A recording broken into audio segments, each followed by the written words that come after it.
안녕하세요. 오늘은 2025년 미국 동부 시간 기준으로 9월 17일에 FOMC에서 기준금리를 25bp 인하한 결정과 파월의 발언, 그리고 경제 상황에 대해서 좀 살펴보겠습니다.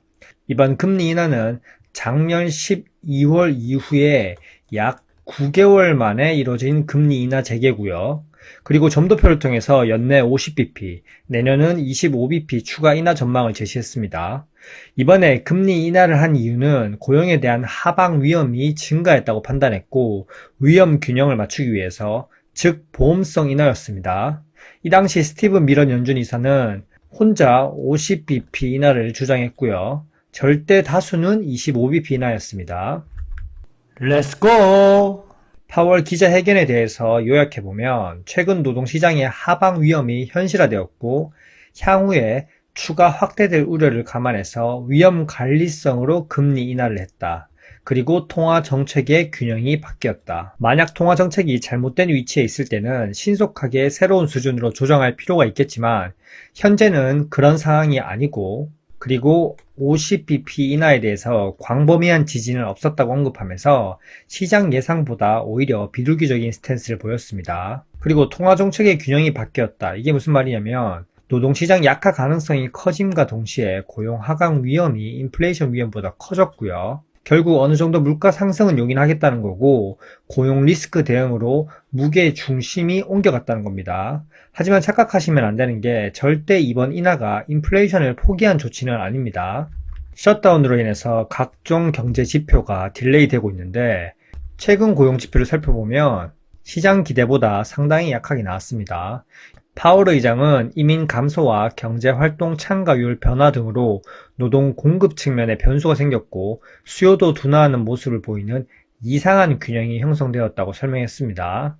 노동 공급이 줄어든 상황에서 고용 수요까지 약해지면서 겉으로는 실업률 등 일부 지표가 안정적인 균형처럼 보이지만 고용 악화 위험이 높아지는 도전적인 상황이라는 거고요. 즉 시장이 건전하고 활발하게 균형을 이루는 것이 아니라 노동 공급과 수요가 모두 둔화하는 불안정한 균형이라는 의미입니다. 그래서 고용 지표를 살펴볼 건데 ADP 비농업 부문 고용 변화를 살펴보는 이유는 최근 지표이기도 하지만 ADP는 미국 내 60만 개 이상의 기업에 급여 서비스를 제공합니다.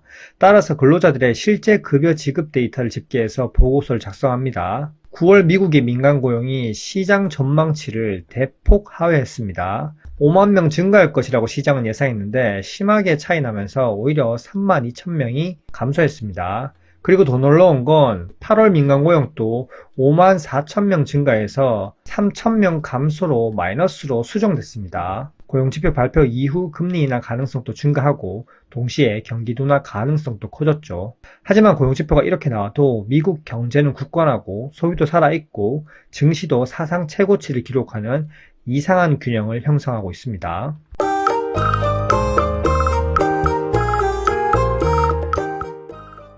우선 파월은 실업률이 점진적으로 상승해서 4.3%까지 올랐지만 경제 전반은 나쁘지 않다고 평가했고요.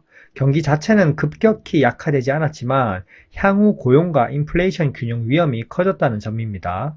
연준은 완전한 경기 침체 대응이 아니라 이번 금리 인하가 선제적 완화 조치였다고 얘기를 계속하고 있고요. 실업률도 길게 보면 아주 역사적으로 낮은 수준이기 때문에 아직까지 실업률 쇼크가 올 정도는 아닙니다. 하지만 트럼프 행정부의 관세 정책으로 인해서 상품 가격이 상승 중이고요. 파월 역시 관세로 인플레이션 가능성이 크다고 얘기했고 공식적으로 인플레이션 상승 요인이 올해 하반기와 내년까지 누적될 것이라고 전망했습니다. 다만 관세 부담이 소비자에게 전가되는 비율은 아직 낮고요. 중간 공급망 기업들이 비용을 흡수 중이라고 얘기했습니다. 이 발언에 대해서는 제가 계속 각종 경제 지표를 올리면서 얘기했었죠. 실제로 상품 가격 지수, 투입 가격 지수, 출하 가격 지수, 재고 지수 등을 분석해 봤을 때 기업들이 현재 마진으로 관세 비용을 감내하고 있습니다. 즉 연준은 정책 금리 변화만으로 인플레이션을 제압하기엔 부담이 큰 상황이고 관세나 공급, 이런 요인이 작용하는 구조적 인플레이션 압력이 아직까지 존재하기 때문이고요. 따라서 연준은 앞으로도 관세, 공급 충격 요인에 대해서 경계하면서 인플레이션이 다시 반등하지 않도록 균형을 유지하려고 할 겁니다. 하지만 좀 어려운 게 연준 내부에서도 분열이 일어나고 있죠. 이번 금리 결정에서는 크리스토퍼 월러 연준이사와 미셸 보먼 연준이사가 정치적 압력과 무관하게 독립적으로 정책을 수행했다고 강조했지만 오래 갈 수 있을까요? 이번에 스티븐 밀런 연준이사는 유일하게 25bp 금리 인하에 대해서 반대표를 던졌고요. B컷 인하에 찬성했습니다.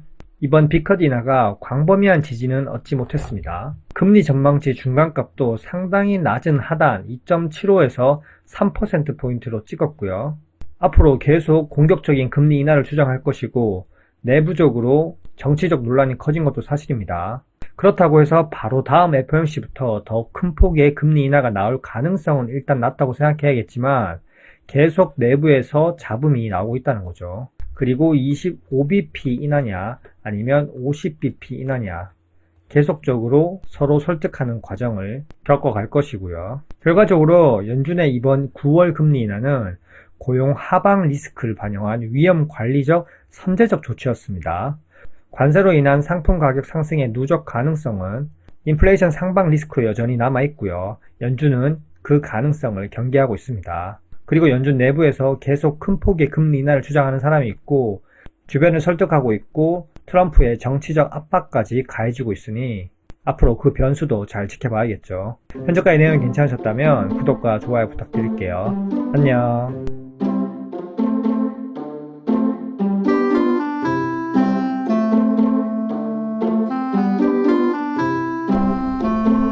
Why